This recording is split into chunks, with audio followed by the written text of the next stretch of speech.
the mercantile era that preceded the Industrial Revolution were all systems of trade that encouraged, exchange of goods and commodities between groups of people. But you may recall also in the feudal system era, kings used slaves to work on their fields, as laborers to try and make for them an income and to generate wealth therein.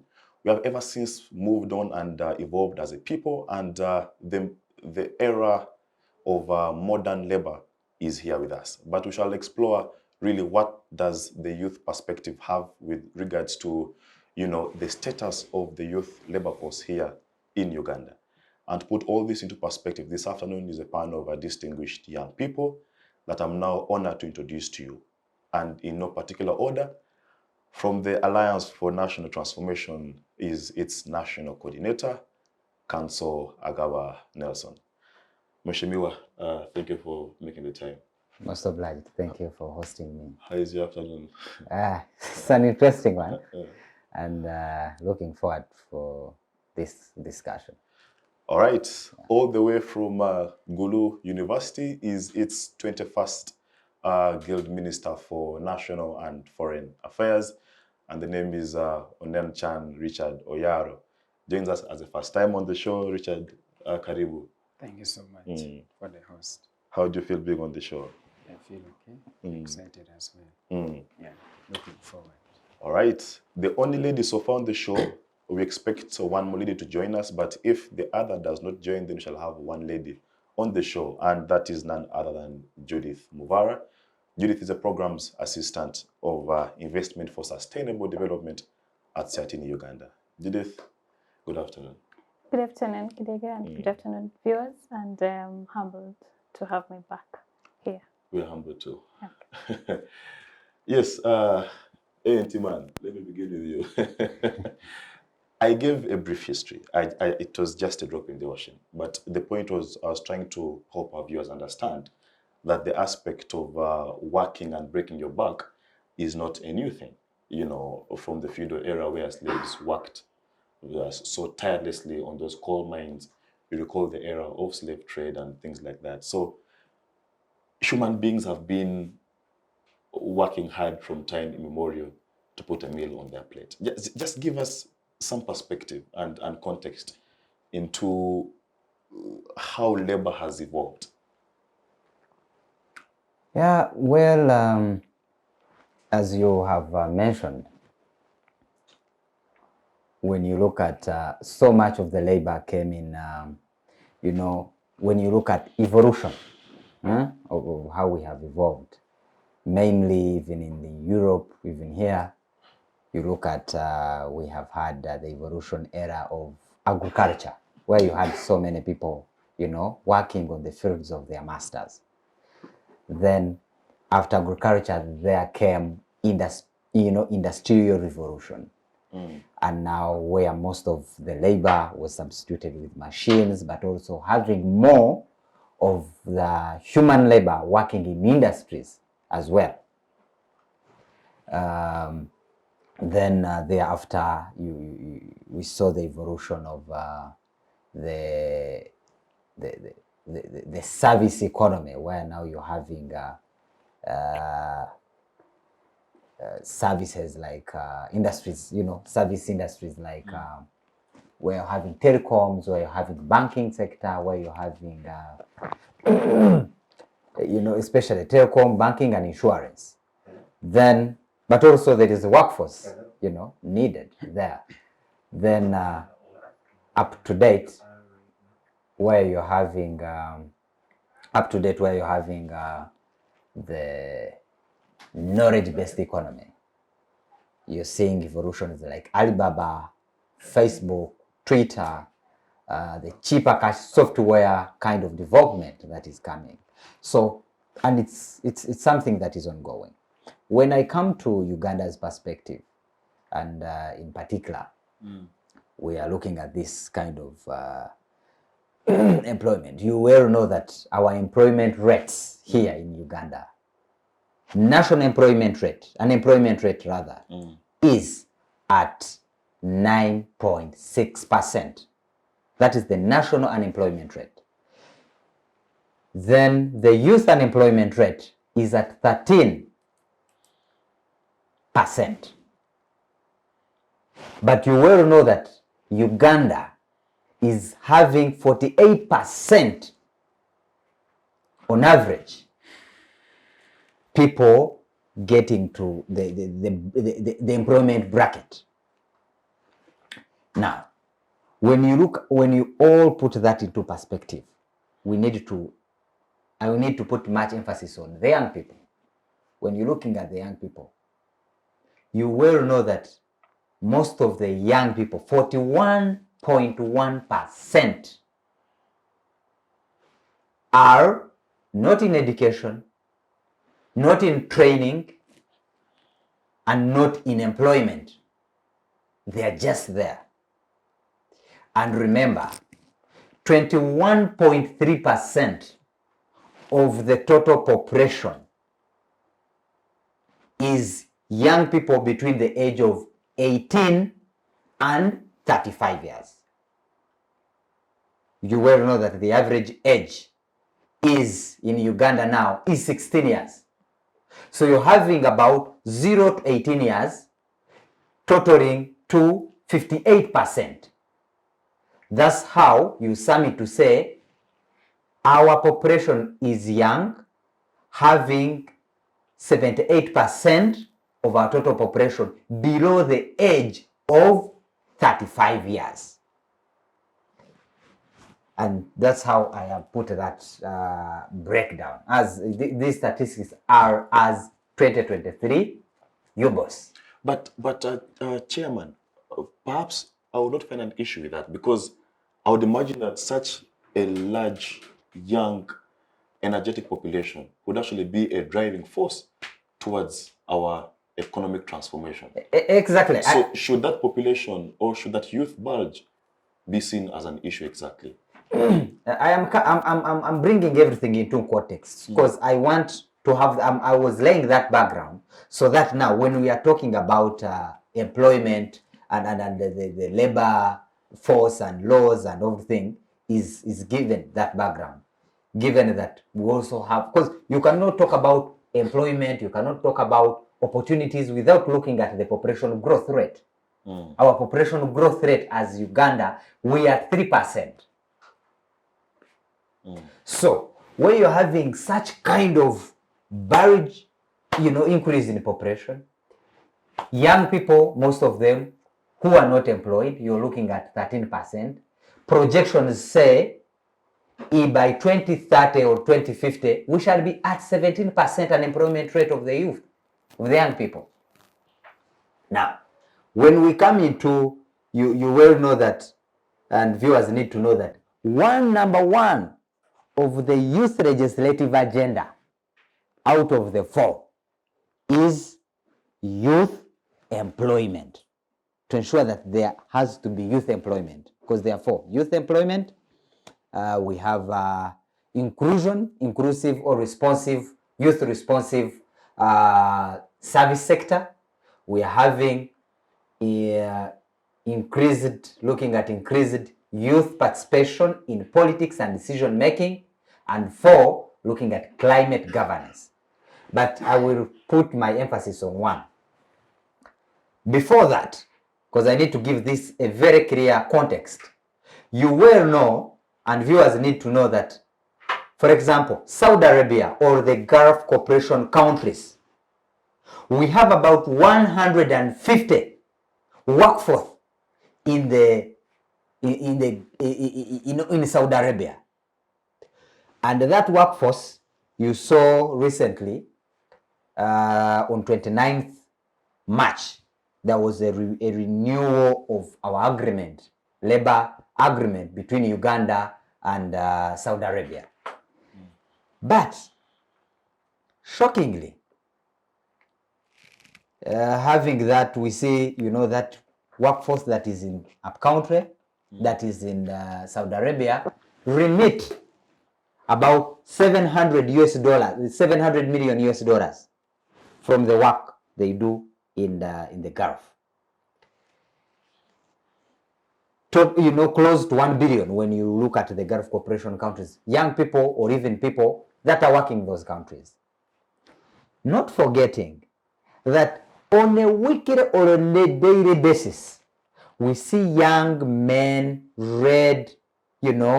both formal and informal young men and women traveling to seek for jobs abroad. But also, daily we see young people crying when you look at social media, crying saying the working environment in those areas where they are harsh, are hard, they are returning back home.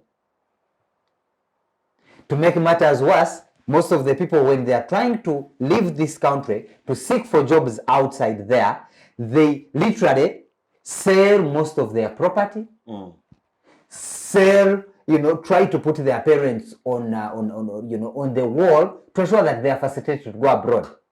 They come back in this country literally with nothing.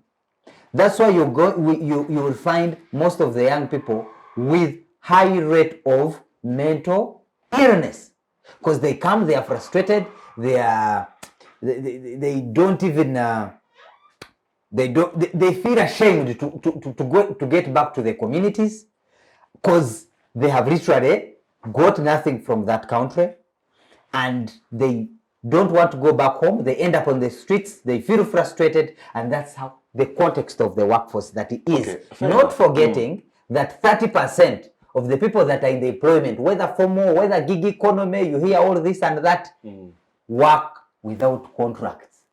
If you went into most of the people, not only young people, 30% of those who are employed do not have valid contracts. Okay, we shall get to the modern form of employment and the workforce therein, but I want to first bring in Judith. Judith, still on the aspect of context, because it's important that we appreciate the context of this conversation before we delve into the nitty-gritties of many things here and there. So, your context regarding how labor has evolved and has emerged and how it has been used to create wealth and things like that. What's your own perspective, like regarding labor generally? Maybe my approach could be the real labor status, but not the evolvement. In my a few decades that I've been around, I have seen the labor status evolving, like he mentioned, I think, from the agriculture sector, laborers and all, and now we're moving to the industrialization part. But at least on my end, I feel like we have moved as a country. We're trying to put in strategies to make sure that our laborers are catered for. And one of the things maybe that has been put in place is recognized in the laborers world is the national development strategy that is that focuses on enhancement of productivity and laborers, safe work environments, and working conditions for the laborers and workers in Uganda. But also the fact that Uganda is a party to very many international labor organizations in the world, that it has at least ratified most of them. At least it shows that we are trying to be responsive as a country to decent work, more so both at the national level but also in other continents.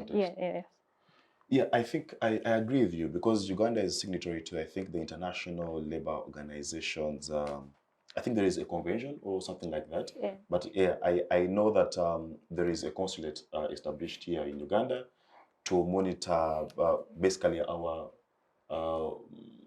what's the word? Our conformity and our response towards safe labor migration and safe labor practices. Richard. And you've had these two comrades here. Yeah. You are about to become a fresh graduate from Gulu University, all right? Yeah. And the biggest fear for any graduate here in Uganda is that I don't know if I will find a job out there. But as we discuss the status of the labor force, could you put into perspective the aspect of our education system? Because whereas we are crying of unemployment, no jobs, etc., are we getting the right skills? In the so many years that we spend in school, Are we getting the skills that are needed in the labor market? Or is there a mismatch? Yeah, thank you so much. I would like to start by looking at in education system that we have, right from our primary. For one, I studied history or SST from my primary school. They were teaching me from P1 to P7, the aspect of how say transfers capital from Muscat to Zanzibar. They were asking me who discovered the flag of Uganda. And when I reached my senior one, all those things disappeared. And it did not contribute anything to my life or to my career growth. But only what I got is the primary leaving exam slip. Always it contributed less in terms of you moving out from P7 school, from primary school, even if to go out and start looking for something. That did not help. And it is not actually helping me alone, but I believe so many people who studied those things, it contributed less to them in terms of getting work to do for themselves. Then if you come to secondary, the same thing was being taught. In geography, they were teaching us the geography of China, the geography of North America. They were not teaching us the geography of Uganda. They were not teaching us the geography of northern Uganda or the geography of central Uganda, or the geography of western Uganda. They were teaching us the Tennessee Valley Authority. And yet, we were supposed to know how the irrigation system can actually work in Karamoja region or in western region or in central or northern Uganda. I think that would give us a basis and the knowledge that you can even apply maybe in agricultural system that we opt to do. But now, all those in secondary school, they were teaching us things that failed to help us. Now, if I reach into the university, currently I finished my course. I did education in geography and economics from Good University. What they were teaching me, I like the fact that in faculty education, you could even be given opportunity to go and do your practice. And some other department as well. But even if you look into depth, those teaching practice that we do, at times you have been given 1 week or 2 weeks to go and try if you can teach very well. And that is a test now that they're sending you to the job market to try your career. If you can be in position, if you're being employed, you can do your very best. But I'm trying to bring that history to put my blame to a greater extent that education system in Uganda, it is one of the biggest challenges into the unemployment rate that we have currently. Because if we were actually being educated in more practical way, I believe you will have the skill that you will also apply the skill practically in what you will do. If I want to put an example with doctors, the medic students that do medicine, most of the time, from all the weeks, they spend more of their time in the ward, doing their work in the ward than few class work. That's why you get a doctor and someone that has done accounting. You're going to put someone that has that completed medicine and someone that have completed education course in history or geography. You put them together and automatically in job market, they will pick a person that has done medicine. Why? Because if you put them in the field to test their career and to test their capability, I think the person that has done medicine is going to apply more practical knowledge and skill than someone that has been in class. By the way, in the history perspective, they still at the university, they even teach you the history of European, the history of North America. They don't teach you. Now that will bring you that if you study history, you'll end up in class to teach the same thing that will not even help the next generation that we're bringing them to come and tap on the opportunity. I think I can just narrow this one, that education system in Uganda, I can put in Uganda, is making us to have to be, I think... Actually, people have argued that our education system is a very good system for people who aspire to be in the perhaps public service. That if you maybe aspire to be a permanent secretary, or you maybe aspire to be a commissioner somewhere, is that it is a very bureaucratic system that encourages you to know, processes and things like that. But in terms of thinking outside the box, and in terms of being innovative and creative, it does not, give us that niche. So I agree. I want to comment on that very point you mentioned. To maybe, I don't know if you're aware that there's the new curriculum in place by the Ministry of Education that has tried to respond to those issues of trainings. For example, right now, by senior 3, every student in senior 3 is given a certificate in whatever optional subjects they chose to do. So it encourages them that maybe after Form 4, you can use your certificate in the training that you had at school to proceed with the job, to penetrate. Yes. I have at least interacted with some school, and they do. It depends on what you really want, interested in. Are you interested in ICT? Are you interested in foods and nutrition? Are you interested in, I don't know, there are very many options.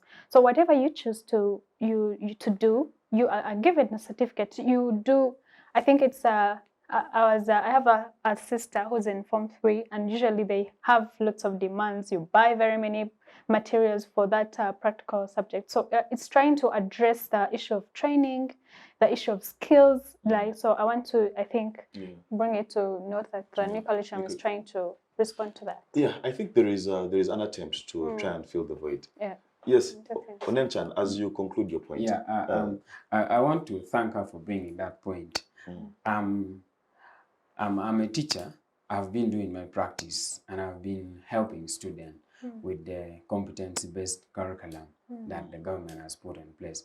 But I want to tell you that it is still very hard to pick the mind of these learners from the usual steps that they were handling, like this theory that they were actually being conducted.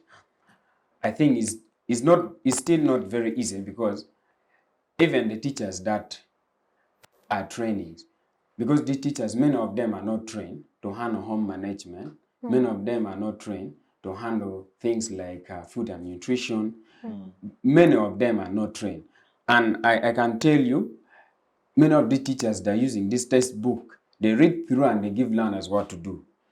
And the second thing that I want to bring about on the competency-based curriculum is that I think as a country, we are not yet prepared fully enough to embrace that system. Because if you look at other parts of the country, like where I come from, we are not even embracing it to the extent, because resources are not there. Because for the school to embrace, I think the government should even bring the resources, not all the textbooks. They need to bring people that are actually trained along that line to help the learners, to guide them, to orient them, and embrace this thing particularly. So think the education system still contribute. Yeah, I think on top of the intellectual knowledge or the professional part of it, there's also need for the ready infrastructure. That if you're bringing in a new curriculum that is maybe encouraging ICT and innovation, what is the internet penetration, for example, in the country? Exactly. What is the bandwidth rate across the country? So electricity. So there are many infrastructural issues that must first be addressed before even we can imagine that we can have such a curriculum. But and by the way, maybe if you may allow, I need to give information to my sister. Yeah, well, there is a curriculum trying to to try to put right a few things here and there. But we all know that the most of the challenge we have got as a country is lack of political will. And I want to mention this one clearly.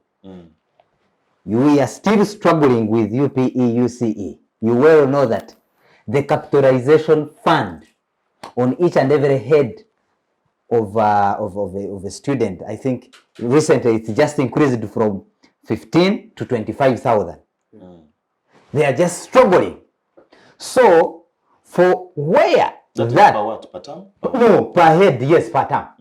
Now, where a few those skilling, nutrition, technical drawing, and all other things you're telling us, they are just a cut for a few in a few schools where the haves can. Yeah, I want you to tell me that you went, let's say, in Uganda and or in Kamwenge or in Chigeze there, and there is a certain school they are doing ABCD. I want to be very, very clear. You well know that as a country, there was a law that passed. It passed, and there is a requirement that each and every sub-county must have a seed school. And that seed school, majorly, it is to ensure that there is so much of skilling, so much of training going on. Statistics show that you just make research and see how many sub-counties have, even how many counties have those seed schools. So I may agree that Uganda is well known of doing so much good things on paper, and they give us good addresses. The way you had like yesterday, we shall fight corruption. We are going to put a special unit to fight corruption, and those good speeches. Some speeches, some good articles, some good regulations, some good books, and they are meant not for Ugandans but to appeal somewhere else. So where you're having, for example, how much money is invested, because there are indicators. There is what we call indicators of an outcome. How much money is invested in skilling program? How much money is invested in a startup? Just of recent, I applaud Honorable Court Boniface is working on the startup bill, and there is also the graduate scheme bill being worked on by Honorable Nyamutoro and Oranya. Honorable Oranya. And those are things that we need now to know. How much percentages in terms of money allocation, budget allocation. When you go to UDB, how much money is allocated to startups? And if it is allocated, we need also to know how many people have accessed, which age bracket are they, which region are they coming from. That is accountability and transparency, which will lead to which will be an indicator that they walk the talk. But where we don't see all of that thing, what is the accessibility and affordability of financing of those startups and skills? Of recent, you have heard there is a young man here in Chiwatule. Is it Chiwatule? Who came up with a good innovation. We're having innovation, he has come up, he's the young man who came up with the helicopter. Yes. You saw that young man. Then he has also come up with a new innovation of some glasses used by the blind people to ensure that they can read and also be guided in their movements. How are they being supported? There are several young men and women watching us today who have written proposals of ideas of innovation and creativity and submitted them to the relevant ministries, and they have just sat on them.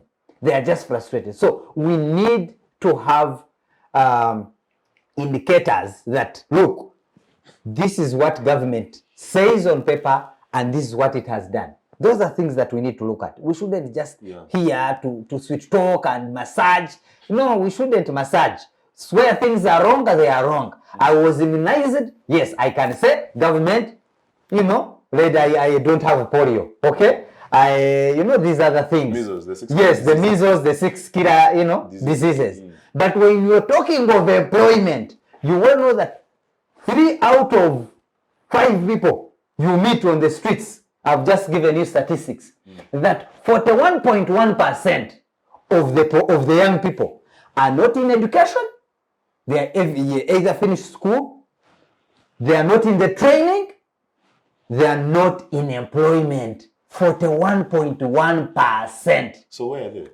They are nowhere. They are just there. They are idle people, in short to say. Now, when you're looking at unemployment rate of 13% in the young people, the national unemployment rate, I earlier stated, it is on 9.6%.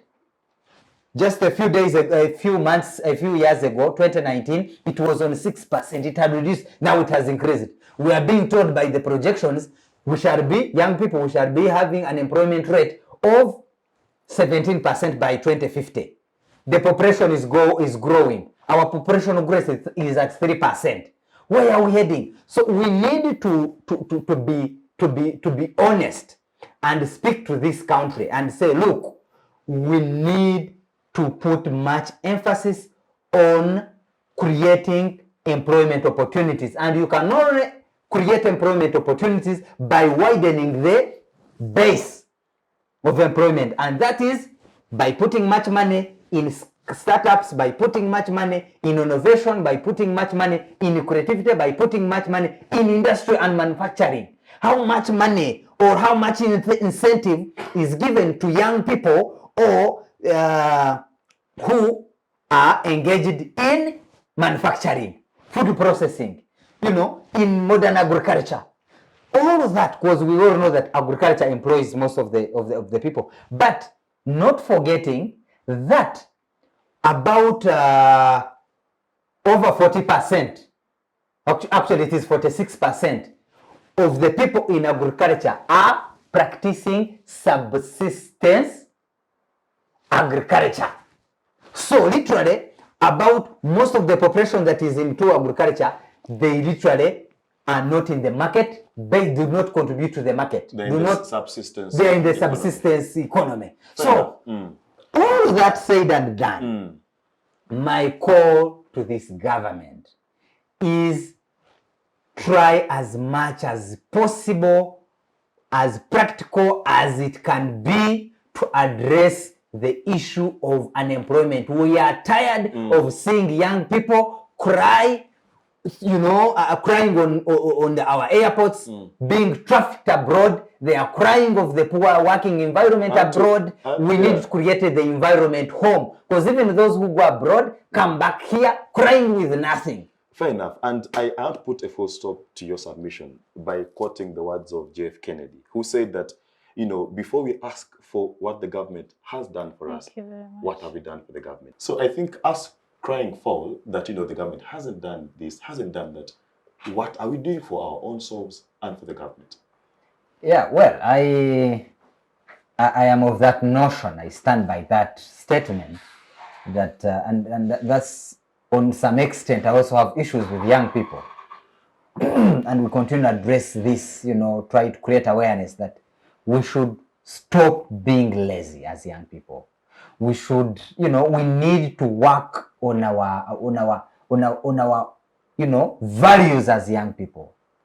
Because the challenge is that when you get, statistics show that we have now a bad name attached to young people as people who want quick things, shortcut, to amass wealth quickly. So we need to as young people, we need to rethink of our ethics and how to appeal to the to the workforce, to the environment we are in. And I can surely say that, well, one, young people need to be guided.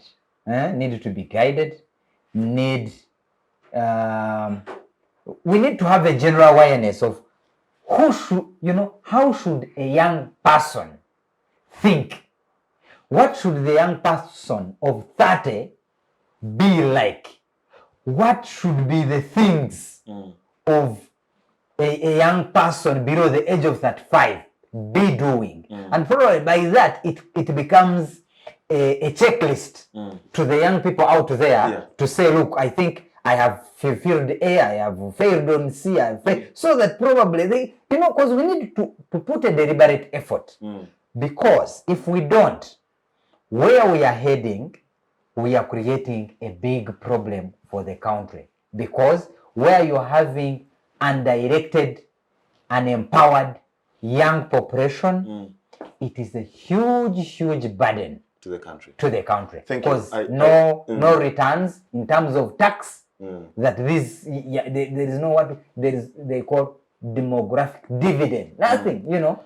And So I we think need to you- think because, around those yeah, corners. you make critical points, and still, I think that the way youth or the way people think is also influenced by their psychobiography, their environment.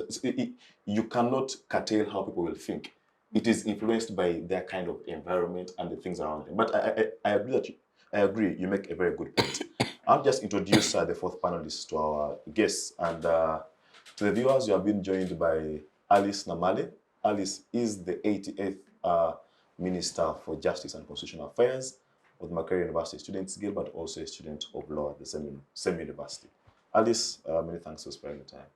Thank you very Good much, afternoon. Dega. Good afternoon.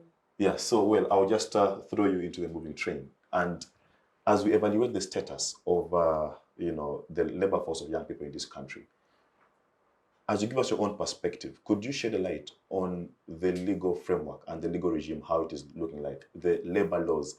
Is it, do these laws provide an environment for safe labor practices? I would say that yes, the laws in themselves are not perfect, but, well, we could say near perfect, because there is adequate protection of workers' rights generally, without any specific direction to the youth really, but workers generally. And the youth labor force falls under workers, right? For example, Article 40 of the Constitution, it provides for workers' rights. We see that we have an Employment Act. It also protects workers. We have various cases, for example, the Dennis Mbika case, a case that stipulated that workers are supposed to have a right to rest. It's not just a privilege, it's actually an obligation of employers to give their workers time to rest. You see, we have all of these different laws put in place. We have Section 7 of the Labor Disputes Arbitration and Settlement Act that sets up the industrial court. Now, the industrial court is really for labor disputes. You see, they even tried to put up a separate court that would particularly cater for labor disputes, things that arise out of employment. So the laws are really, in themselves, trying really hard to protect the labor force generally. That includes the youth. The problem comes with implementation, I would say. One, implementation, and two, knowledge. Even the Bible says, my people perish because of lack of knowledge. Yeah. You see? So you find that there are very many youth out there that do not know these things. If they got problems in employment, in while they're at their workplaces, amidst their contracts, there are few people that even do have contracts. They cannot go anywhere for redress because they do not know where to go for redress. They do not know. You could ask in a sample population of people, for example, in Chikoni. In fact, amongst university students, these are people that are supposed to be informed. How many of you know what a basic contract should look like? How many of you at your places of work or the gigs that you're doing have a contract? For example, we have a lot of people, for example, in there is a popular section of debate judges that go out there to debate, to judge debates or public speech. And these are small gigs and then they're not paid. But because there was no contract to begin with, how do you begin trying to resolve such issues? So people do not have that basic knowledge of how to protect themselves with the laws that are trying to protect them. Yeah. Right? Because you know that for you to approach the law for protection, there are certain criteria you must have fulfilled for you to be able to have protection under the law. Yes. Wow, very, very brilliant perspective on the legal regime. Onanchan Richard Oyaro, unemployment generally is a very serious issue, and I agree, without a doubt. And people have proposed, and people have said that, why can't we find jobs, for example, in government entities? But government, I think, has a maximum of around 4,000 jobs. So there's so many graduates out there who are leaving universities, cannot all be absorbed in government or public service. So it means that the private sector becomes a very huge alternative and option. So as we evaluate unemployment generally, we must pick interest in how the private sector is performing, all right? Are they having access to soft credit, you know? But also we know that our government performs what we call domestic borrowing, that you have a government that borrows from its domestic commercial banks and does not pay back on time. So then we create domestic arrears, which then affects the lending to a private player. So there is a whole big question around the private sector. As a soon-to-be graduate, I don't know where you aspire to work, whether in the government sector or private sector, but I'm sure the private sector, at least on the surface of things, appears to be paying more. If they asked you whether you should work in Chitende or you know, I'm sure many teachers would choose to rather teach in Chitende because they think that they'll be paid more. So I don't know, the private sector, is it offering an alternative for unemployment? Yeah, thank you, our viewers and moderator. To me, private sectors, they're contributing a lot to help in the aspect of unemployment and offers jobs to our people and our graduates. But they have some principle that they look at. One, you will not find a private sector that will employ people who are not of quality. You will not get a private sector that will not employ people on merit. Now, this still now read back to our education system. We have graduates that come from the university. They don't have the quality to work in the private sector. Right now, I can give an example. For you to work even with the UN and Refugee Center, you need to have the maximum qualification and they employ you on merit. Than non-government, you will enter because your father or your mother or your brother is there and they call you to come and work when you're not even competent. And that's why we see in the government sector and in the government workplaces, there's a lot of mismanagement of resources. Why? Because we have people who have been called because your father is there, your mother is there, your brother is there, your sister is there. You come and work when you don't have you are not competent enough, you don't have the quality, you mess up around the system. And they will not even remove you because people who are there surrounding you, they are there to protect you and the workplace. So I think the private sector, they are contributing, but they are looking at the quality. Now, because they are going to offer you all what you need. If you look at the salary people get at the private sector, it is big. And that will actually come with the quality that I'm talking about. And the second thing is that the private sector, they're also looking at, they give terms and conditions. If you look at some private sector, one, I can put it in the Anglican society or in Catholic society. If you're to work there, they can call you, you need to be married, one wife, you wait even, and you can enter there to work. Those are the term and condition. And we will see many young people, many of them are not married. Many of them come from the university, they have not wedded, they are still having maybe boyfriends and girlfriends, many of them, and they can't employ you in certain entity to work. And that's a limit where the private sector, they look. The second thing that I'm going to talk about is from the private sector, their contribution toward helping this is, if you look at the private sector, they also help in capacity building of the people who works there. Why? Because they offer trainings to you. You're going to be there as a teacher, but they're going to train you even in department of psychology to hand your learners. For example, for me, when I sat my Form 6, I was in refugee camp Lamont in Kitgum. I was there. They called me because I performed for my school. So they called me. I was teaching some school and I was not even having the qualification, but I performed very well. I was teaching a class and they were paying me. From there, they were giving us a lot of trainings. They train you. They build your capacity. And that alone, if you compare with the government entity, it is more or less done to the people who work there. And that's why if you look at people who work in central government and local government, people who work in local government, they look at that people who are in central government, they are better than people in the local government. And many people are actually running away from the local government, coming to central government, because central government, you have a lot of resources. Even you're in town, by the way, you're in cities.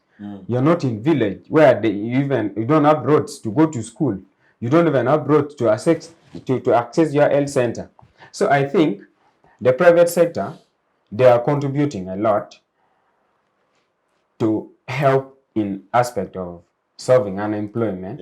And there's a lot of opportunities they are giving. And I have to compare it with the government at this time. You know, many people, by the way, they want to work on government because, you know, that is a permanent job. You enter there, you're going to get money, you're going to borrow loans, you can even pay, you get those things. That's how people look at the government. There's pension after when you're done with your work, you get that. But in private sector, it's based on contract. Now, the contract is renewed basing on your performance. If you don't perform, like if you're a teacher, they have been given a biology class in A level and you fail to perform, people are getting F9. The next term, they don't give you a contract and they chase you away. And that gives people who works there to have a lot of hard work within the organization.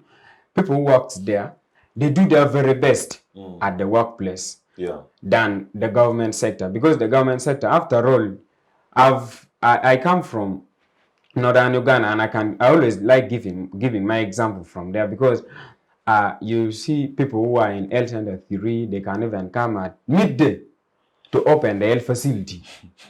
People first go to the garden. Poor work ethics. People first go to the garden to dig, even teachers. A teacher first go in the morning, get his border first work money, and come at midday and come to school. That is a reality, actually. And because why? They're on government. After all, no one can chase you. Even the A teacher, maybe you are better than the A teacher because you have a bike. You can work your money. So I think that is... There are certain mismatches. And yes. Thank you. I had to bring in Judith. Judith, two things that he raises that I want us to focus on. And because you deal with investment for sustainable development, is that the aspect of financing the private sector continues to remain a big concern. Nelson mentioned the Uganda Development Bank and how it is financed, but also the procedures therein that someone has to go through for them to be able to access this kind of fund, the bureaucracy involved. So let's just speak about the aspect of financing the private sector, but also, like I mentioned earlier on, the aspect of domestic areas that government finds itself in. That is one. Two, he brought up something that I want to term as the aspect of meritocracy. And I think it was Michelle Obama in her book, Becoming, who said that, you know, grit or merit can surpass nepotism and things like that. Do you think that our work environment in Uganda is built on ethics and it is built on merit? Or he makes a good point to say, you know, because your uncle is here, you can easily get through. Okay, thank you. I'll maybe start with the first question on the private sector. It is true that there are very many financial packages in place, really, that the government has put forward. Not even government, actually, the grants beyond Uganda that are on for SMEs, they're supporting banks are supporting SMEs, youth innovations. However, maybe the challenge is how to access these financial packages, the very many stringent measures to reach them. They are available, even if we start with the PDM, the 30% that was given to youth, the stringent measures of accessing that is, so the financial packages are there, but maybe the other aspect is, even when the private sector is working, they're given maybe tax incentives to, simplify their work. There's an aspect of maybe the competition, the unfair competition that is arising, actually, when you look at it. Let me just give you a live example. We have very many entities that have closed. I'll start with game. It's the most recent that has closed. Nakumat, Uchumi, these very many things. Private sector companies are closing, and the reason is unfair competition in the market. So even when the private sector is working, they are being how can I say it? Unfair competition with who exactly? With the domestic, can I say domestic? Because okay, let me just give you. I thought those international private entities, all Ah, those that bring unfair competition for the are the ones who bring domestic unfair competition for enterprises. the domestic. Okay, let me just get. First of all, it is important that we acknowledge the use of these of international private sectors that come to invest in Uganda, because they give us like a transfer of skills. They employ very many people. When game closed, the very many there were, I think, 587 employees that were laid off because they don't have employment. So we have to appreciate that these people come in, they invest in Uganda and give us very many jobs are created, really. I think that's a very important thing. Can we evaluate the aspect of foreign direct investment just for a second? Because I think I hold a rather different narrative. I think that these guys, in fact, exploit us. And I would not even think twice about their exit, because these are guys who come and they are getting all these tax incentives. I think there is still a Bidco case in court. I am not sure if there is a judgment already, but you know, like all these tax incentives, like these guys exploit our resources so much. Like they are getting free land, getting all these things, and guess what? And even then, the pay they give to their employees is. But even in the companies, how many Ugandans are being employed at the top level? I think first of all, this Bidco's case you're talking about, it is Siatini that put it to the court. We are the one that initiated the public litigation for the Bidco company in Uganda. So it is true, we hold the same, I think, line. We think in the same line. These investors come in Uganda, they take up very many investments and incentives and land and all. And like she mentioned, the work environment is not favorable. Yeah, so I think we are on the same page. I don't know if I can. Yeah. However, it is true that these investments actually spur development for the country. It is not debatable. It is true that they create employment for the young people. It is true that they have skills they transfer to our local people. Our local communities didn't know about palm oil, for example. They're benefiting a lot from the proceedings of the palm oil, even the leaves. They're making mats, they're making crafts, so the very many benefits that they get. Really, it's a shared benefit. That's how it should be. Maybe the fact that maybe these investments actually do more of they benefit too much, maybe. So we're now advocating for benefit sharing for the communities that this investment. The host communities. Yeah, the host communities. So I think we hold the same. Just of course, Milton, I was coming to you, and still on the aspect of the private sector, because to me, I think it's an elephant in the room. We must deal with it, and I think that just to substantiate her point is that for us to benefit from these foreign direct investments, we must have strong institutions and strong laws that these investments coming in, what is the rate at which the money that they make from their domestic engagements, how much of it is staying here and how much of it is going back to their countries. So there are many questions around there, but I don't know, is the private sector offering a solution to unemployment? Thank you so much. One, in the ideal private sector, one, it is, because government does not, it has about 4,000, is it? Yeah, somewhere around there. A few jobs, really. So most of the jobs need to be created within, by the private sector. That is manufacturing and, at different fronts. Yeah. But the challenge we have had, one, we have a challenge of corruption. This private sector, their non-performance, their inadequate performance, the root cause is corruption. You well know that for each investor you have had even the president is very, very furious that those investors, for you to invest in Uganda, you must see the president. And to see the president, there are brokers there. 50 million, 100 million. Don't we have a state minister of investment? But We also have the UIA. yes, Uganda investment. yes. Yes. But you well know. These are facts. Let's not sugarcoat things. No, those are your opinions. People, Those are no. People want to invest. We have seen people, the Magolas, coming to invest, but they have to first, meet the president through the speakers of parliament, through the big elephants. We know the fact is that there are brokers out there, and these brokers have affected the performance of private sector. How? These people come and invest here because they have put so much to get these incentives, but also even on getting those incentives, there are invisible hands that get some cut from those investments. Just from as- those Just a small question. yes. Why you're saying that they would have to see the president for them to come and invest? What would be the purpose of seeing the president? Because When the issue is that we lack institutions.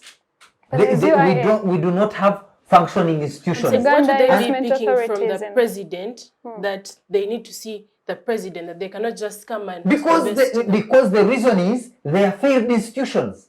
If you don't have a working institution, then everybody want to run to the president to ensure that they get that big voice to invest here. But in the normal environment, that shouldn't be. I must be able to go through Uganda, investment authority That to is get an to the, institution. No, I'm not. you- The question is not why they have So it's what do not- they get from the president? exactly why exactly Allow her are to they make looking? her question. Why are they looking? Why are they seeking audience with the president? For what? What is it going to add to their investment? How does it influence their Yeah. ability and capacity to come and invest in Uganda? I will address you this way and allow me. One, you see, before you ask what do they get from the president, ask yourselves, in the normal course of, normal way, should they meet the president in the first place? No, that's why I'm Good, seeking. good, to no. know. And there is always a reason why. Because there are institutions that are mandated to ensure that, all these foreign investments and, even if it is domestic investment from here, need to operate from. But because of our failed, non-functional institutions, because they are non-functional, everybody needed to run to the president, one, for For shockingly, one, they get to the president, they want a higher voice for them, one, to access either free land, to access some financing, to access increased or a much improved incentive, and they think they cannot get it through this because systems Maybe are to just, dead. Before anything, when you say you are doing wrong, but in the first, what do you get from doing wrong? There is something that there is a fishy thing that you don't see. Nelson, can you take some? Mr. some Maybe. information from- It's just a comment on the institutions that are not working. Really, I have interacted so much with the Uganda Investment Authority, and whatever you're talking about, access to land, access to finance, incentives, all those are in the investment code, the Uganda Investment Yes, Code. but why do we So, continue to see they investors are- queue through ministers to see the president to don't know. invest here? I don't know, because the investment authority is working so much to facilitate, to promote, and to protect our investments. So I do not know I what may you're not get talking into the about. debate here, but I know that viewers really know that people queue every day to see the president. People pay brokers who are So, ministers to misguided see the events. president. So even if you pay, They're No, no, misguided. no, look no, here, no, no. look here, listen. But Look here, just a Listen, point. just some information. Even if you queue and pay lots of money, the investment code says the foreign investors will have 10%. That is what you will have over the incentives. If they say domestic investors will have 10% and foreign investors will have 5%, that's what you're going to get. There's no, whether you queue, whether you have pay lots of money, the investment code is in place. And the UIA is also in place to guide you. There's nothing like meeting the president to approve. Why did we see the Magola or the like meeting the president over investments? Why do we continue to see people queuing at State House to see the president? Is it about investment? But investment. The president is the CEO of the country. What would be wrong with? Okay, I think I may not be able to substantiate or even to get into the debate of this nature. We can have it after. I just wanted to make from him first. I think you had a point too. I think comment on your issue. I have a point on that, but I don't see a problem.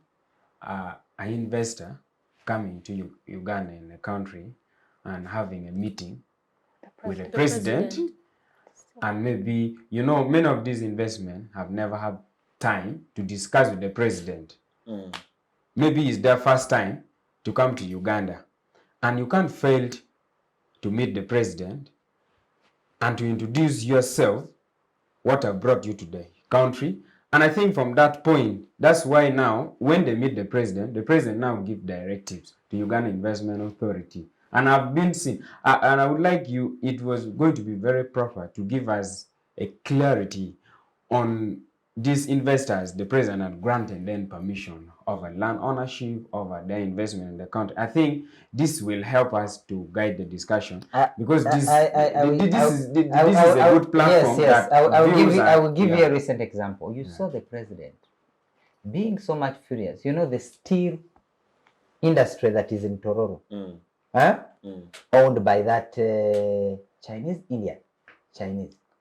Pineti? No, not Pineti. It is one of the steel, factories that are operating here in the region. We saw him giving directions on how courts should handle the matter of a particular investor, and he's not the first one. We have seen people, yes, they abuse. Of course, there is the law. There is no problem. I am not saying that there is a problem with meeting the president. But what is the motive of meeting the president? Why don't you use institutions that are in place for you to invest? Why do I have to pay money to see the president, to get this, to get the other, whatever? But we are talking about the private sector question. And why most of these private sector are not performing is because of those problems. That is one of the problems, which is also corruption. Two, you have heard that most of these private sector who disguise that they are they are here, they are in, that even come to say we are doing domestic investments here, but they overexploit and even don't pay so much tax here. Most of them. And how? They manipulate, most especially. Most of these companies go and make research. They will first go establish a parent company in Mauritius, or in Netherlands, or in the United Kingdom, and then the parent company comes here, puts a subsidiary, and there is that group trading. And that is all what we call the base, the base erosion and profit shifting. That's how, for them, their first mindset is, if you get any particular investor, they will tell you, their measure is to make profit. How do I make profit from that country? What are these investments that I can earn? Which country does Uganda have a double taxation agreement with that is favorable? For example, Mauritius. Most of these companies, so their target is how can we make money and shift our money from here, and they are shifted through manipulating the tax regime. By and large, we need to have a more supported private sector to ensure that it employs most of our young people, most of because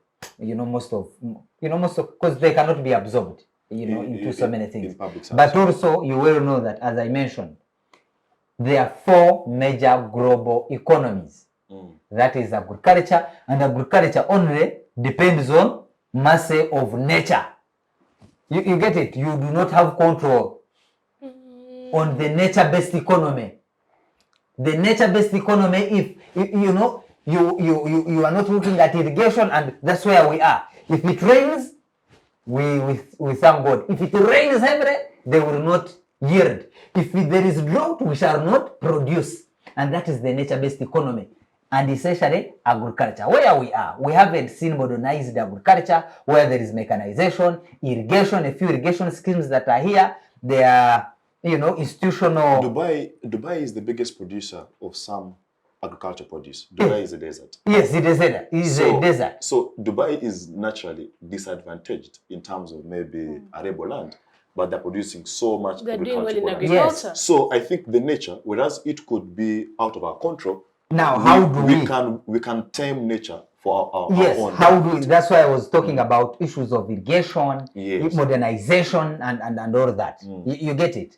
Then too, I also mentioned about the service sector and where the private sector is for any country to really blossom in terms of investment and transform in business. You must ensure that the service sector, which is insurance, banking, and you know, transport, and you know, tourism is all there. They must be highly supported, well regulated. In an event where they are not, then there is a problem. 3, we talked about still it is also part of investment. We have had, you have seen people like the inventors of cheaper cash come here. For me, Agaba, from all along, for you know, I am dealing with the role of Matoke from Uganda, from Isinjiro to sell it here in Kampala. The cheaper cash person is making technology. Yes, they you know, so much ICT. in technology, ICT. But how much are we getting as a country?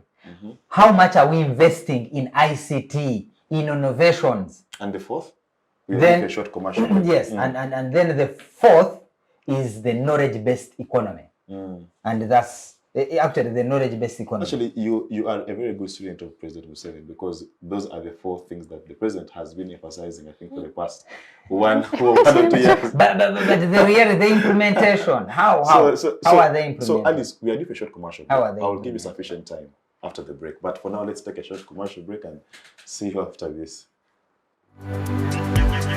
Digital rights are those human rights and legal rights that allow individuals to access, use, create and publish digital media, or to access and use computers, other electronic devices and telecommunication networks. Digital rights include a right to freedom of expression, information and communication through technology, a right to privacy and data protection, a right to credit for personal works, a right to universal and equal digital access, a right to identity, a right to anonymity, a right to be forgotten, and a right for protection of minors, among others. The state's digital rights are frequently violated through various unfair actions, for example, blockage of websites and social networks, theft of credentials, unauthorized use of people's data for personal gain, privacy intrusion, online censorship, arrests and intimidation of online users, internet blockages, and the proliferation of laws and regulations that undermine the potential of technology to drive social, economic, and political development worldwide. It is hence every citizen's responsibility to respect rights of other digital users and to speak out or report to the responsible parties when one's rights are violated. We'll be back from that short commercial break. Alice, 2 things. 1, I'll give you a chance to comment about our private sector. 2 is the aspect of human capital development, which I think is a very important part of this conversation. I read an article that indicated that 1.4 million Ugandans are mad, mentally ill. Was it 1.4 or 14? 14, I think it was 14 million. 14 million Ugandans are mentally ill. So we cannot discuss a productive labor force if you have 14 million people who are having, you know, mental issues. So that somehow sinks into the human capital development. How much are we investing in mental health? How much are we investing in, you know, guidance and counseling services? That's 1. 2 is that there is a new sort of labor force that has emerged. Of course, it has been there, but of late it has really, taken a very high sort of speed, and that is our young people who go to the Gulf countries to work. Labor externalization. I don't know. The stories we see online are appalling. So, I don't know. What is your own thinking about those two issues? There are actually three. Yeah. You began with the private sector, Yeah. but I beg to move on because that is going to erupt a whole other kind of debate amongst the panelists. Yeah. And I think we have had a bit of sufficient conversation about the private sector. About investment in the human labor force themselves. I think that more than ever, Africa is realizing that mental health is an issue. We are beginning to slowly realize it's not a white man problem as it has commonly been termed before, you see. So we are trying to realize our mental health on one side, on one hand, but then again, there is a bit of exploitation of human health, of mental health, so that to the point that every now and then you find young people that are terming their inadequacies as persons, as mental health. You find someone failing to show up to work and they say they had mental health issues. You see, they say that maybe someone has gone through a heartbreak and now they are depressed.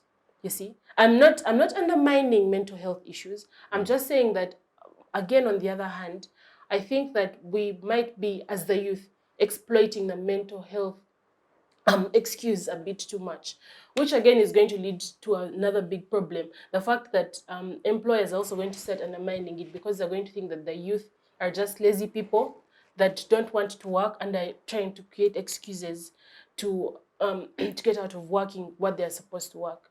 You see, but then again, yes, true. Mental health is very important. Health is very important. That's why, like I was saying before, there are many legal protections and boundaries that employers are supposed to subscribe to make sure that their employees are working in opportune environments, because health is important. People cannot work when they're sick. On the other question that you raised, the question of people that go for cheyo, as again we commonly term it. This is a very, very sensitive issue. A lot of the youth think that the greener pastures out there. But then again, as we have, like you mentioned, we have seen a lot of stories where we have people that have gone out to work, not coming back. They go to make money and then they cannot come back. And now I think this is the section in which the law is not doing really well in Uganda. How do we protect our Ugandan people, the girls, the gentlemen that are going out there to work, to make sure that they make money and they are protected under those countries and under those institutions that they're working for?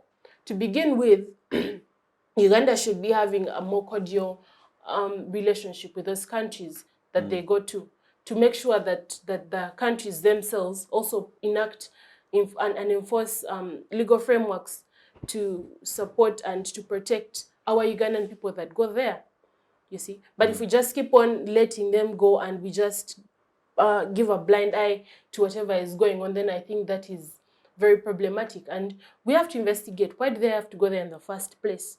Because again, in our domestic economy, we find that people are not being paid enough. We find that we have a very big number of people, I think more than ever, that are getting educated. But then again, as much as we're having a very big number of people getting educated, we're having a decreasing number of people that are getting employed in the very things they've been educated in.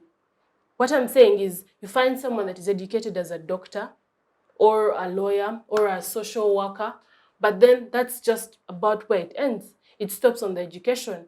Out there, when they go into the field, they go to do other things. Why? Because there are no jobs for them in the very sectors that they've been trained in. So you find that a very educated person from Makerere University or Chambogo or Gulu is going to go out there to look for a manual job, a blue-collar job. So there is brain drain somewhere there? Yes, And yes. by the way, for information, shockingly, I saw the minister was very, very happy to say, Saudi Arabia alone employs 150,000 people from Uganda. And for her, she was... That was just about it. That's yes, it. and for her, she It was was so a happy. success. Yeah, that... it was a sign of success. yes, that you see, these people remit, Saudi Arabia alone, they remit about 700 million US dollars here. And for them, you know, they are happy about that, you know, remittance. They're also happy about that combined the Gulf cooperation countries. They remit all together combined, they remit about $1 billion US. Yes, you know, they are signing that recently reviewed agreement, bilateral agreement that was signed in March 29th, March 2023. Yes, they did and all that. But do we need that? Like, do we continue to praise how much we get when we are killing, when we are not embracing putting up the system? I saw one of the themes I saw one of the themes of the recent celebrations. They were saying, I just got it here. They were saying that they need to design and implementation of the Youth Labor Force Professional Development Program as the Minister of Gender. Yes, you know, as they are thinking about that, let them think really on how to work on this practically. We shouldn't see the praises of how much we get from there. Really. Yes, Alice. Go ahead. I think the praises are not necessarily a bad thing. I think it's a good thing that we are exporting all of that much money from those countries here. But we are not talking about people who are crying, who are being assaulted, sexually harassed. My concern, you know, in those countries, who are being trafficked without proper channels. There are no, you know, frameworks on how those people get protected. We need human to rights see violations. That we're turning a blind eye to the status of the workers there, the status of the labor force there, and that is because we are looking at the money that we are getting from there. I think it is a very big problem for us as Uganda that we should look into, to look into how better we can protect. If it means putting a foot down and telling them we are no longer exporting our people to you unless you have put some measures in place to protect them, then we should. Yes, true, there is a lot of money we are getting from there, but at the expense of people's health, at the expense of people's lives, right? I think that is something that we should really, really, really look into as a country. I need to comment, just a comment on, thank you, Alice. Maybe on the labor aspect, exports. I think you mentioned that they just recently signed the BIT in place. So my only, I think, call is that all these investment treaties and bilateral treaties that are signed should include a labor protection aspect. And I say this because I know for a fact that these negotiations that are ongoing on the AFCFTA, the African Continental Front, lacks or is silent on the labor aspect. We are trying to develop a model right now on the labor standard and protection. So my call is that all these treaties that are signed and agreements should really have an aspect on labor protection. But also, I think you mentioned that our laws in Uganda do have an aspect of protection, right? Yes, domestically. Domestically. However, we have registered, I think the recent statistics show that 2,080 something accidents and occupational illness and accidents are encountered. And this is because, and first of all, there's no compensation of these workers. The enforcement of these standards, the enforcement of labor standards is lacking in our domestic strategy. And maybe going forward, we call upon, I think, whoever is in line, I think the Ministry of Gender is in line with that, to design like an employment strategy, a national employment strategy to make sure that these labor standards are enforced in workplaces. Let me just give you an example. We have emerging districts that are happening right now. We have, how many districts do we have? 146. Of all the 146 districts. Plus 10 cities. Yeah, 11 it is. 11 now. Yes. Well, I think the Employment Act, I think it's, I don't remember, Section 9 requires every district to have a labor officer. Yeah. Of those 146 districts, we have only 90 labor officers in place, which is like they cannot do their work. They cannot inspect the standards at the workplaces. They're supposed to inspect every workplace and see how you comply with the labor standards, but they cannot do that because they are understaffed. So I think it is something they should do as government. Much as you're trying to have many districts, please make sure that you do with the requirement of the Employment Act to have labor officers in place. But even if they are in place, those are in place are not, they do not have the capacity, they do not have the logistics to perform their duties, to perform the inspections. So they're not given facilities, they're not given to do the inspections, to do performance. So I think it is there's a lot of challenges within the labor sector, but even also the structure that within how it is aligned. Even when you do, as a labor officer, you do your inspection, you report, I think, to the chief administrative officer. You cannot report directly to the labor commissioner, which I think it is a challenge of channeling information and challenges within the labor structure. Wow, very brilliant. Yeah. Just in addition, just like she has made the call to the government to enact all of these things, I would like to make the same call, but to a different group of people, the people that are most affected in themselves, the labor force, and also entities that do a lot of public interest litigation.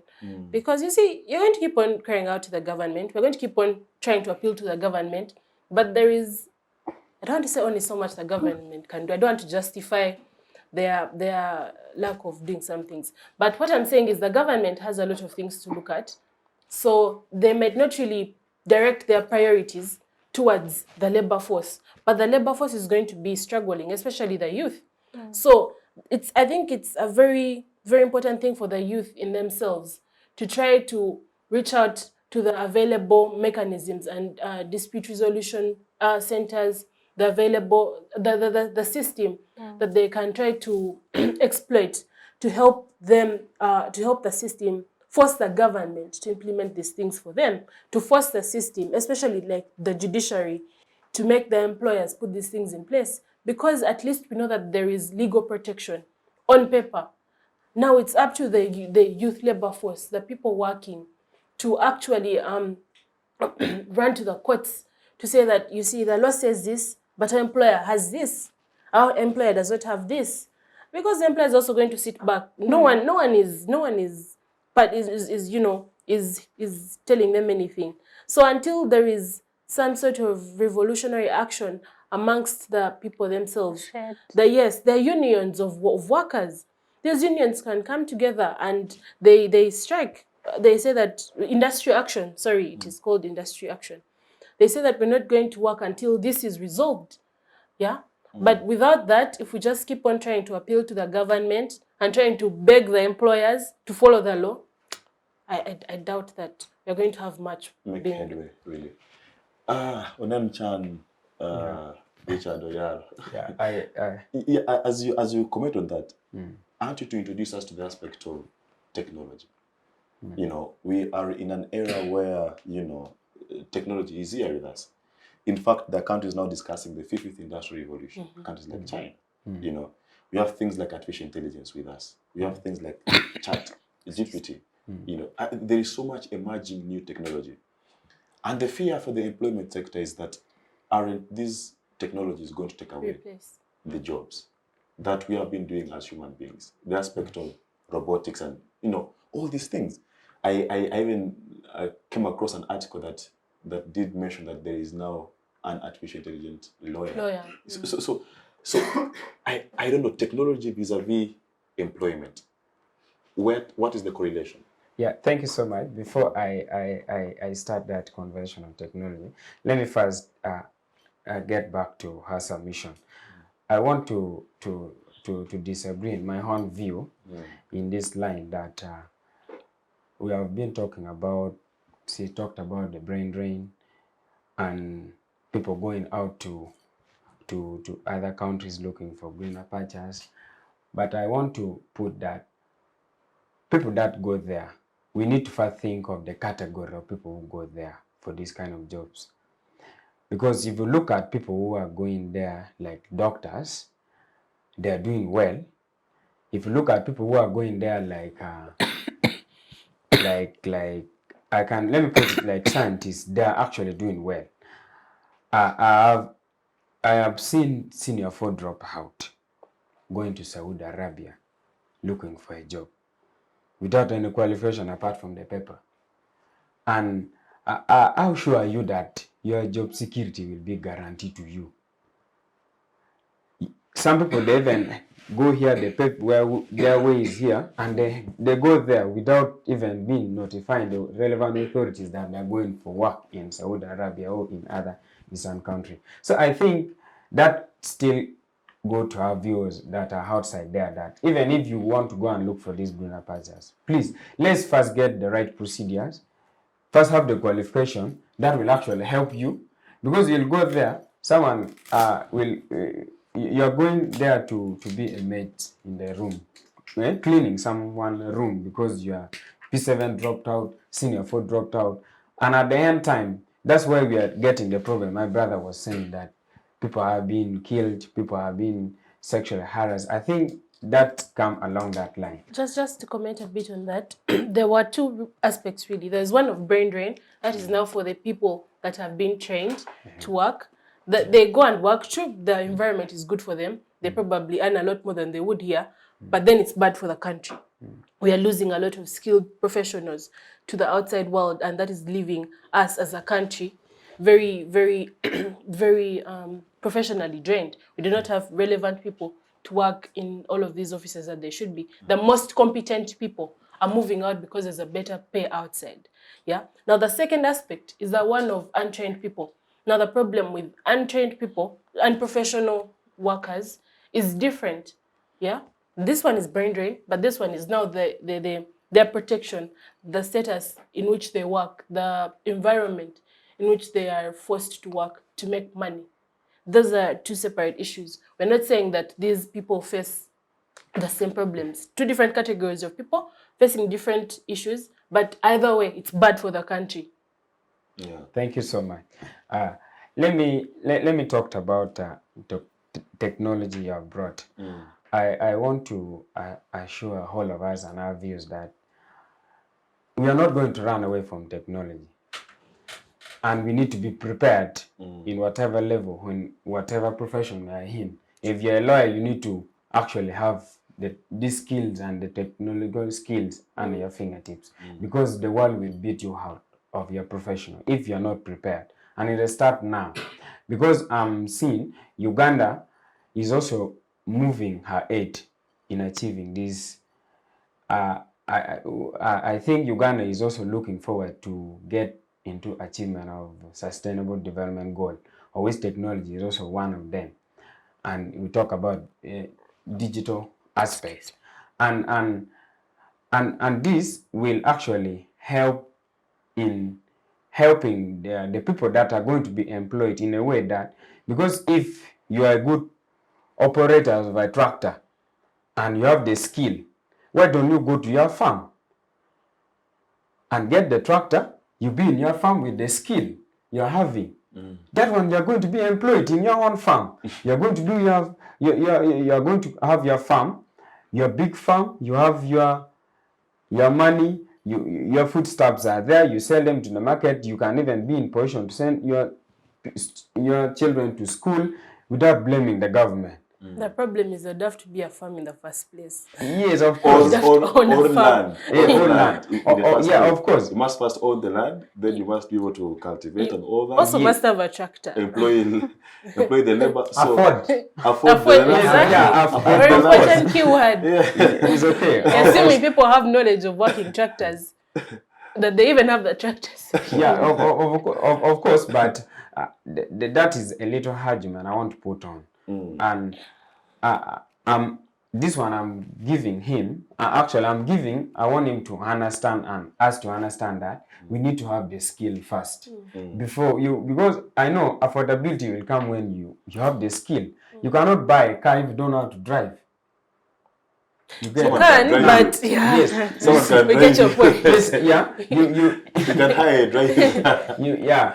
But my point that I'm driving to that And even make more jobs by that this we are going to compete with technology in all aspects, and I suspect that the private sector, they're going to dwell more into technology than the government entity, because as in my earlier submission, I put that the private sector will look at qualities than quantity at their workplaces and in their organization. That's why they will bring things of technology to come and work better and produce the quality they want.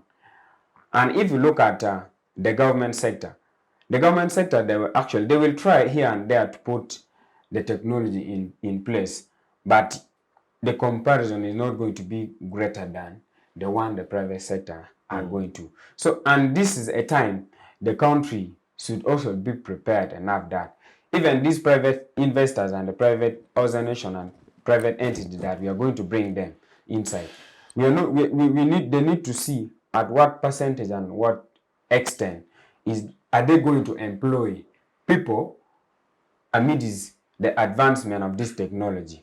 Because if they are bringing technology in, and I suspect they will not employ the people more than the work that are going to be done by the technology. So I think the country should actually be prepared enough that if the private sectors and private entities and organizations that are coming in the country to do the investment, there have to be a term and condition whereby people who are in the country should be at the forefront of doing the work.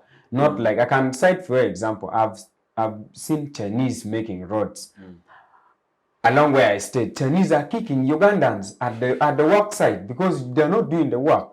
You get that thing. So, and I think this come back to your submission. You put that this private entity and organization, they are not actually giving opportunity for the people of the country to do the work by themselves.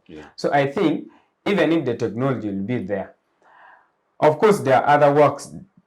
We could not put all of them to technology. We give a robot to come and even record the attendance of a worker who report. I think a secretary need to be there and it can be a human being. And this is how we shall be in position to promote the people who are in the country to actually benefit from all these private entities. Okay, fair enough. I can see itching comments really, but Nelson, I have to get to you. And of course, I will invite you to make comments on the aspect of technology, but also let us evaluate something about, because if you look at Kenya, Francis Atwoli is one of the biggest names in Kenya's politics. Francis Atwoli is always the leader of the Kenya Trade Union. So the aspect of trade unions here in Uganda, I know that we have UNATU for the teachers, but how strong and how vibrant are these trade unions rather, to be able to hold government accountable, and also to be able to advocate for the rights of the workers and the rights of the laborers. So those two aspects, but also he mentions something to do with the local content bill and the sunset clauses. That you know, these investments, we must put a caveat on them, so that you know, even when you're investing here in Uganda, you're employing you know, the local natives. So those three aspects, but most importantly is the aspect of the strength of labor unions in Uganda. All right. Thank you so much, moderator, and to my fellow panelists. One, when you talk of technology, you know, technology, it is the advancement we cannot avoid. For example, I remember those days when we used to hear about, you know, that you send a cameraman on the plane to take a picture. Nowadays, you send a drone alone with no plane, no pilot, no cameraman. no camera, and Remote control. remote control. Mm. We, it's talking about secretaries registering who has come in at what time. These days, there are those biometric what? Yeah. Scanners that you even now you cannot cut off your finger and give it to somebody to scan for you to show that you entered at this time. Those days they would manipulate and they say if you come late, please at least put so that you allow us also to put a good time that we came earlier. So, and so many other things. And technology now, I told you, technology is the knowledge-based economy. You have to have knowledge for you to invent things. And we cannot go out from it. Whatever it creates, whatever, they normally say that, people would say they would abuse technology to do the other, to do that. There is a saying that the abuse of something should not be a justifiable argument against its benefit. So we have to continue to pursue and strategically position ourselves in embracing technology by starting from schools. How do we train our young people in terms of ICT? How do we embrace that? And so many other things. You talked of chat GBT. Right now, somebody who went and studied the coding and what, for me, I can have I can do the coding, I can learn many things. So, but also, it calls for continuous learning. During COVID, you saw the importance of technology. Most people had to continue working. Some who could not embrace WhatsApp lost their jobs or lost opportunities. People who were well versed and embraced the emerging technology, you cannot avoid it. And so many, many other things. Technology in irrigation, we have seen people, technology in security. I can monitor my farm on, near. So it is also an avenue that we need to exploit to create more jobs, to increase our revenue, and its dividend is so huge because you can earn from the comfort of your living room, or you can design, software, whatever. So it is something that as a country we need to put much emphasis and do so much things. So now with the current, for example, taxation that we have on data, all right, and platforms like Facebook that remain closed, are young Ugandans who would have benefited from the digital economy, are they being locked out? Yeah, exactly. There is that effect of either it is poor planning or it is deliberate to, because you see the challenge with this regime also. For them, they are regime-centered. They are not citizen-centered. They think, how do we, power, how do we control ourselves in power? They don't think, somebody who thinks about a population which is young, one would be having less taxes probably, on data. It's 18%. Yes, now. We would be, having platforms like Facebook, we're open for everybody to use and you get it. But also, we understand there are so many young people who are doing, engaging in blogging, in YouTube, whatever, trying to earn.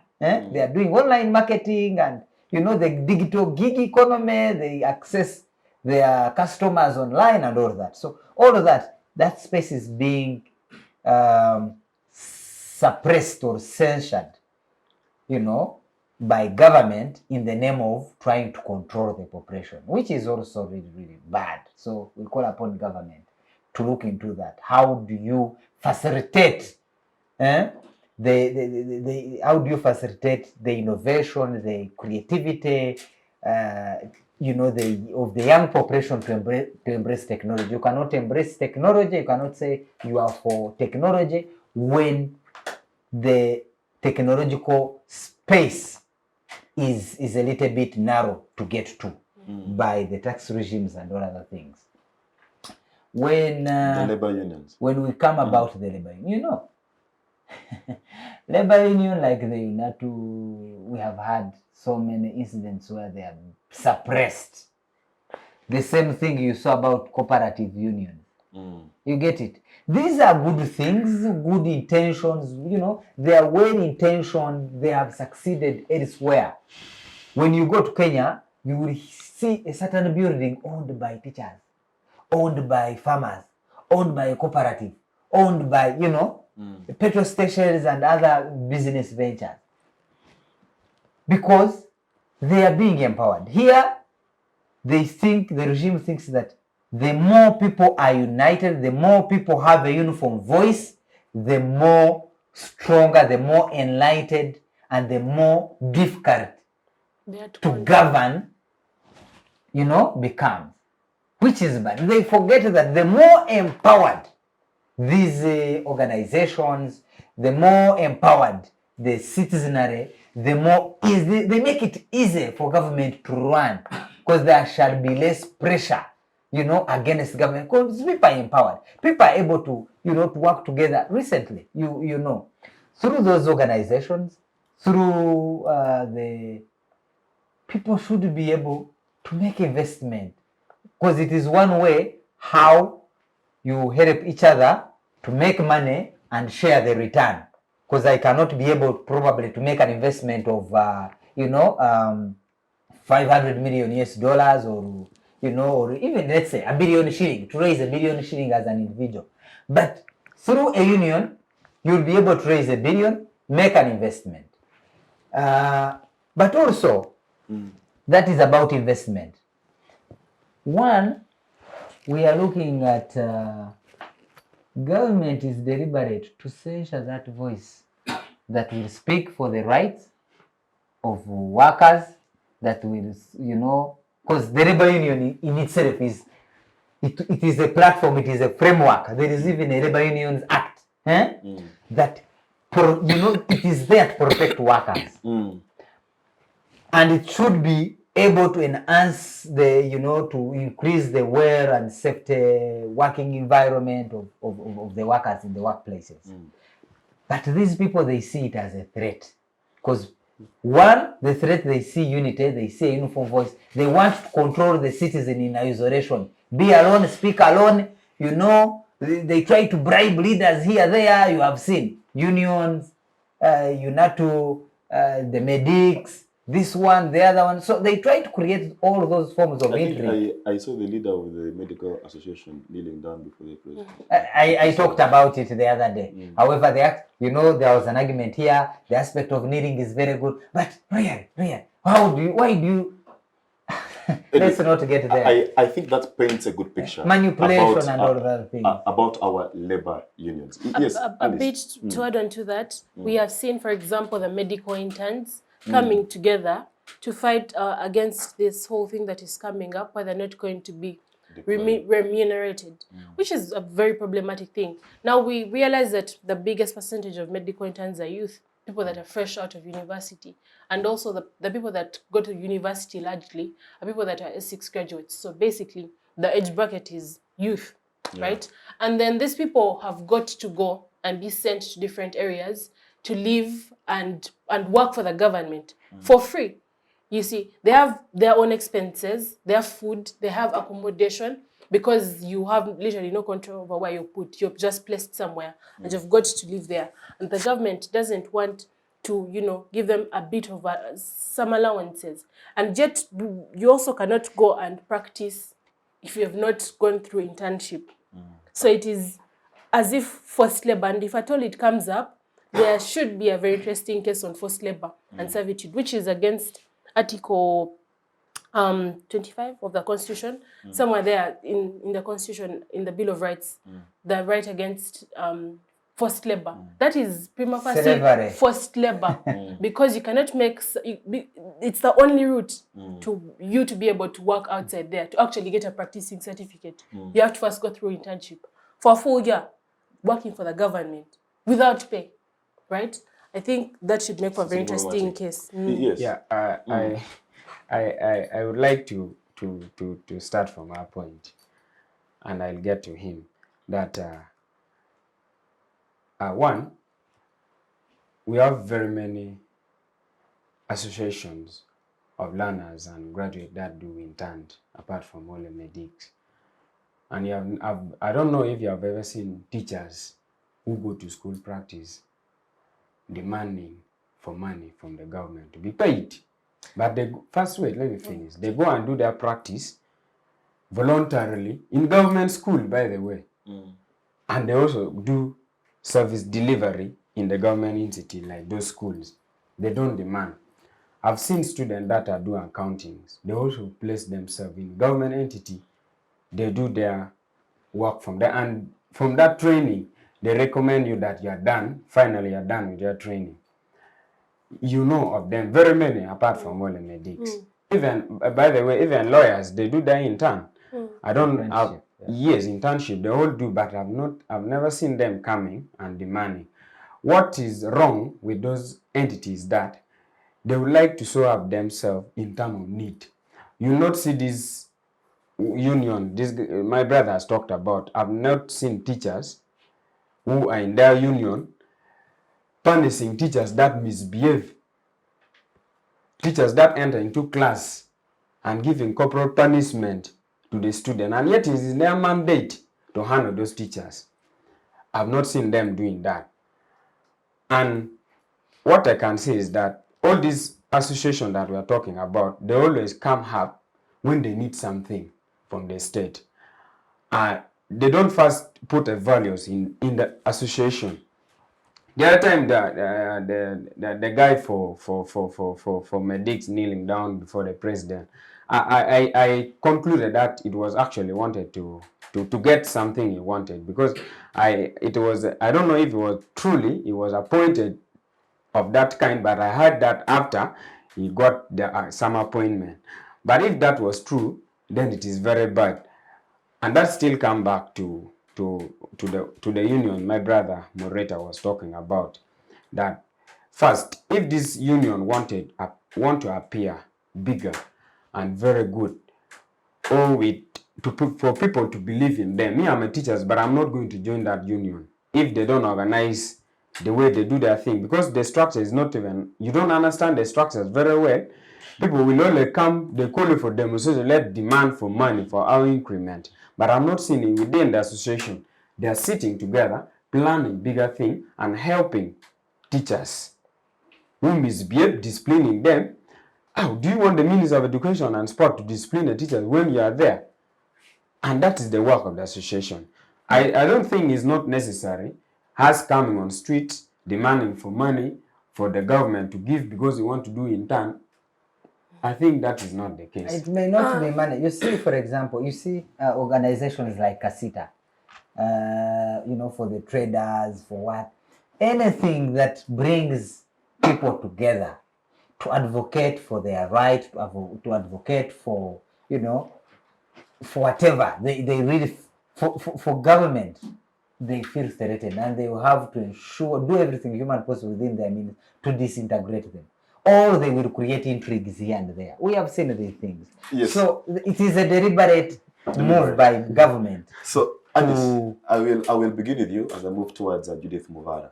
And our time is fast spent. So I'll give you 90 seconds each to make your parting shots. And of course, okay, Alice, because you came late, I'll give you 2 minutes. The rest of us 1 second. And sorry. It is to our detriment.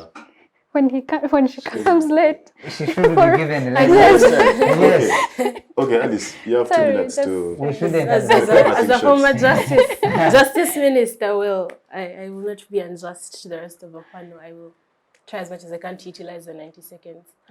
To begin with, to differentiate between and distinguish between medical interns and other interns, why it's very pertinent that medical interns get compensated is number one. The rest of the interns do their internship while they're still at school. Medical students also do ward rounds while in school. But then after graduating with a degree, you're still supposed to go for a full year of working for the government in internship. That's one thing. Number two, other interns get to decide where they go. Right now, we are looking for internship places as third years, and I can decide to go to a government entity, and decide to go to a private sector. I can decide to actually come here and ask you round table, do you have a legal, department that can employ me in? That's not for medical interns. Medical interns get placed to different areas in the in the country. Now imagine you live in Kampala and you're placed in Gulu. You don't have anyone in Gulu that you know. Yeah, you're going to have to accommodate yourself. You're going to have to eat. And also the third differentiation is the length of time. Other interns have 3 months around, thereabouts, the holiday. Interns, medical interns have a full year and they're working for the government. Yeah, you see, even other places, other private sector entities pay their interns. You go to some sectors, to some law firms, and they give an allowance to their interns. You go to engineering firms and they give an allowance. But the government is forcefully, could say that, employing these medical interns who we are told do the bulk of the work in the hospitals out there. These people work in the 24 hours, they probably work for like we're told around 18, 20 hours. Yes? And then you don't want to give them payment. Remember, this is a person that has graduated. They have graduated. They have a degree, meaning they actually know what they're doing. You get? That is the differentiation between the case of the plight of the medical interns and other interns. Then as I conclude, it has been a very lovely time on the Youth Roundtable. Thank you very much for hosting us, Chidega. Very interesting, passionate panelists, very knowledgeable. And as I conclude, I'd like to call out to the people. It's a clarion call. Please indulge yourselves in knowledge, in the law, in knowing what are your rights, especially the youth. As you work, get to know what is a legal framework that you're working with. If you're being employed, which contract are you supposed to have? Are you supposed to have a contract?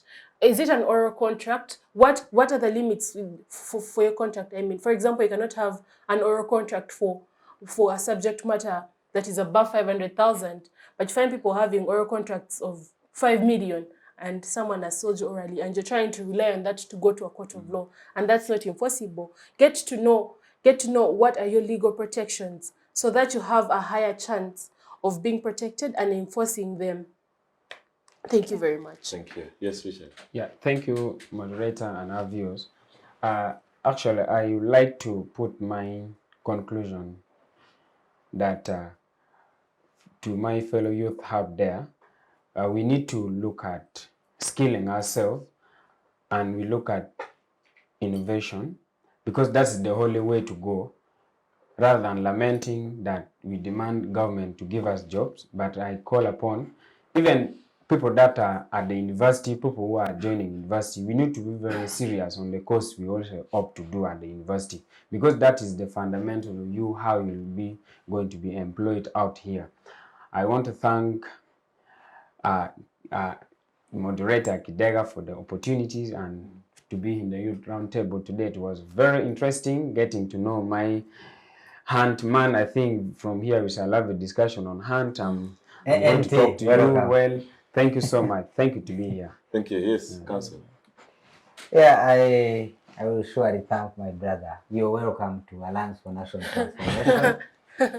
For the viewers, Alliance for National Transformation is a values-based political organization that is that's main aim is to change the political culture of our country, Uganda, getting young men and women of values of integrity at the core center or in the positions of influence to govern the national resources of our country, Uganda. And we hope by having such men of integrity, then the citizens will be able to really get that they deserve, you know, to need to end this kind of corruption and these other things.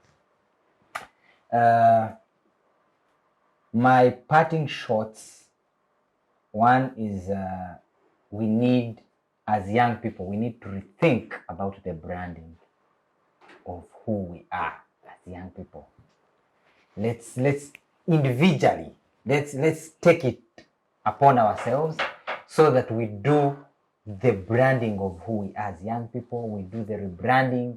We create a narrative out there that young people can be trusted, that young people can be creative, and indeed we have to be creative. Let us create that trust. Let us be those good people in society that they will rely upon, that they rely on, that they can do a good job and perfectly well. There is this outcry of employability of fresh graduates.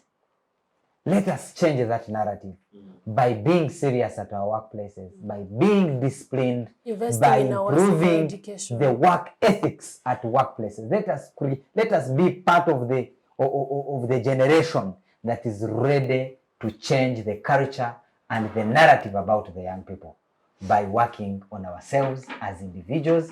Then, as together, we'll be able to advance. To government is that we call upon you, government.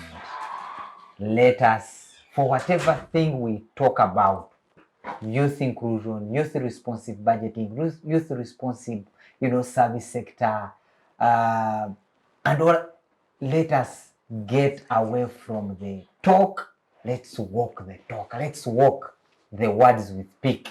Let us see what we say implemented.